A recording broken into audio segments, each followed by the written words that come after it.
Guys, ഇന്ന് നമ്മൾ പറയാൻ പോകുന്ന സ്റ്റോറി ആ കീറ്റക്കാരൻ എങ്ങനെ ഞങ്ങളുടെ അടുത്ത് എത്തിയെന്നുള്ള സംഭവ വികാസങ്ങളാണ്. അപ്പോൾ അതുപോലെ ഞങ്ങൾ നടന്നുകൊണ്ടിരിക്കുമ്പോഴാണ് ഫിറോസിന്റെ മെസ്സേജ് ഗ്രൂപ്പിൽ വന്നത്. KFC വേറെ ഒന്നല്ല, അവൻ തെറ്റിച്ചിട്ടുണ്ടായിരുന്നു മുന്നേ. അതായത് LDF തോറ്റ് കഴിഞ്ഞാൽ എല്ലാവരും ഫുഡ് അടിച്ചിട്ടാണ്. പക്ഷേ റിസൾട്ട് വന്നിട്ട് 1 മാസം ആവാറായി, എന്നാലും കുഴപ്പമില്ല. ആ KFC മാറ്റി ചിക്കൻ കിങ് ആക്കിയിട്ടുണ്ടായിരുന്നു. അപ്പം നേരെ ഞങ്ങൾ പോയി ചിക്കൻ കിങ്ങിലേക്ക്. ഈ നിൽക്കണം നിപ്പ് കണ്ടാൽ വിചാരിക്കും ഒക്കെ റെഡി ഒക്കെ സെറ്റ് ആക്കിയിട്ട് നിൽക്കണം നിപ്പാന്ന്. ബട്ട് അങ്ങനല്ല ഗൈസ്, ആകെ മൂഞ്ചി തെറ്റി നിൽക്കണം. മുന്നേ ഞാൻ ഒരു വീഡിയോയിൽ പറഞ്ഞിട്ടുണ്ട്, ഈ ആകാശത്തിന് കീഴെ എല്ലാം അറിയുന്ന ഒരു വ്യക്തി. ആ വ്യക്തി കാരണം ഞങ്ങൾ ഇപ്പൊ അങ്ങനെ നിൽക്കുന്നത്. അത് വേറെ അല്ല, നമ്മുടെ അച്ഛൻ. ഐഡിയ എന്താ വെച്ചാൽ നേരെ ചിക്കൻ പോയിട്ട് നമ്മൾ ഓർഡർ ചെയ്യുകയാണെങ്കിൽ ഫുഡ് നമുക്കൊരു 16 വരും. അത് ഈ കീറ്റ് ആപ്പ് വഴി 2 ഫോണിൽ നിന്ന് ഓർഡർ ചെയ്യുകയാണെങ്കിൽ നമുക്കൊരു 9 സാധനം കിട്ടും.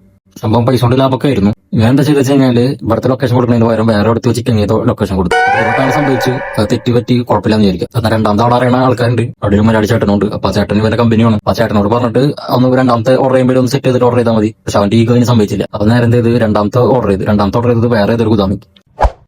ഓൾറെഡി അവനെ തൂക്കിയിട്ടാണ് ഞങ്ങൾ അവിടെ എത്തിയത്. പിന്നെ അതിന് ശേഷം ഈ സംഭവം ഉണ്ടായത്. പിന്നെയും തൂക്കി വയ്യാണ്ടായി ഞങ്ങൾക്ക്.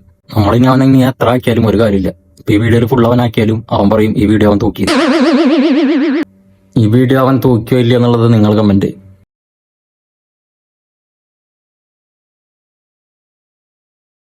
അപ്പൊ ഓക്കെ,